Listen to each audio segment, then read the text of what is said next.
يجتمع المسلمون هنا سنويا للحج. إنه المكان الذي اختاره الله تعالى لأداء الركن الخامس من أركان الإسلام، وذلك لمن استطاع إليه سبيلا. لكن لإيران سبيلا آخر هدفه التسييس وشق الصف.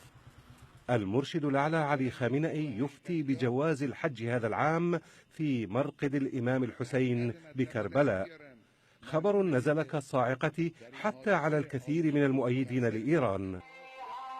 العراق بدوره أكد دخول أكثر من 1,000,000 إيراني إلى أراضيه لأداء ما سمي بزيارة عرفة عند مرقد الإمام الحسين، وسمحت السلطات العراقية بدخول الإيرانيين دون أي وثائق إثبات شخصية.